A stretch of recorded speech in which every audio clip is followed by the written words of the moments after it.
Hi folks, welcome back to another Route to Adventure video. I am Brandon and I am so glad that you found us.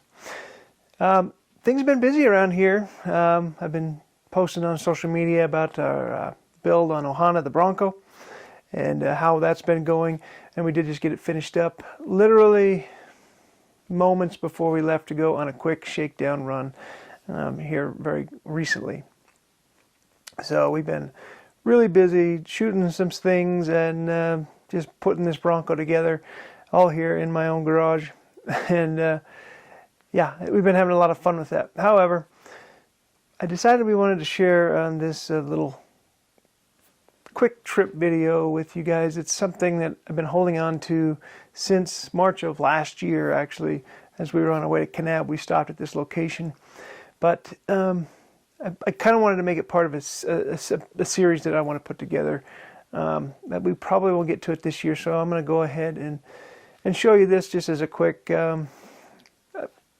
fun video of a place that I really enjoyed visiting, and I hope you do too. So without further ado, let's get into Butch Cassidy's childhood home. We are taking a break from Salt Lake City and all the snowstorms, and we're headed down to Kanab, Utah, which is probably still snowing down there, but either way, we're out of town, we're not at work, we're having some good exploration time as a family. And I'm currently in the small town of Circleville, Utah. Now, this is mostly probably a forgotten town, but it does have one claim to fame. And that is, it was home to a gentleman named Robert Leroy Parker, otherwise known as Butch Cassidy. Yes, that Butch Cassidy. And he was from Utah, moved to this little town when he was 14. And we are lucky enough that people have preserved this home for us to enjoy today. So that is what we're going to do right now. And I got to tell you, I have always wanted to come down here and check this house out. It used to be on private property, behind a fence. You couldn't get up close to it. And thanks to the locals and just the people that have preserved it. I mean, just kept it in good shape and actually have rebuilt it, refurbished it a little bit so that it's still here in existence and then we can enjoy it today. Is just an awesome thing. I really appreciate it when those kind of things happen. Even though, I mean, yeah, the guy was an outlaw, but the story is so captivating, and to be able to actually see a part of that history is still intriguing. At least for me it is.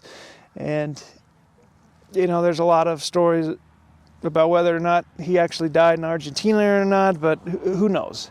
But still, being able to see this is a real treat, and I encourage anybody to come out here and check it out, and make sure you continue to take care of it and don't trash the places. So often that happens, and that's just unfortunate. But anyway, let's go check this place out.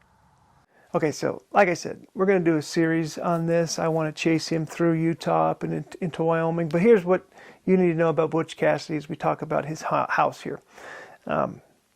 His crime career basically lasted from 1889 till about 1908, when he was presumably killed down in Argentina. Mostly bank robberies and a couple of trains. He did have two rules, and that was to treat women kindly and not to kill. You know, he was the product of the Latter-day Saint faith, so he did have some morals, even though he was an outlaw, I guess. But I don't know, part of that and the fact that he is from Utah has always intrigued me. So yeah, I really did want to see this house, so I'm really glad I got a chance to do it. I waited years to do it because it was always on private property, and we never took the time to go actually try and actually see it. But now that they've kind of restored it and took care of it, it's open for everybody to go check out. So I really think everybody should. Heroes and outlaws all have an origin story, and this is kind of where Butch's started. Now, this home is small and quite humble and fit 8 people in it somehow.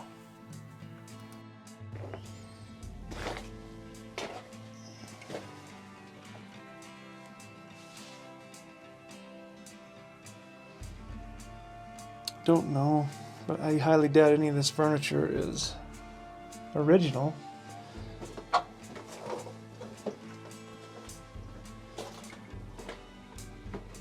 That's cool. I gotta say, if you can imagine back in the day, I've been in a few of these old houses, you know. We wouldn't call them houses in our day, that's for sure. Just, they're so small.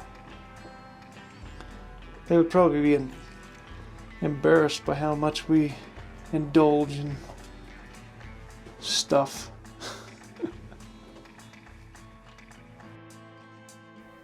Now, Robert Leroy Parker would live in this house for 4 years before venturing off and becoming the criminal we all know today. But he did have a small start here. Once he moved here in 1880, he did break into a store and steal a pair of pants and a pie and left an IOU for the owner. He did get into trouble for that, but ultimately was not convicted of anything.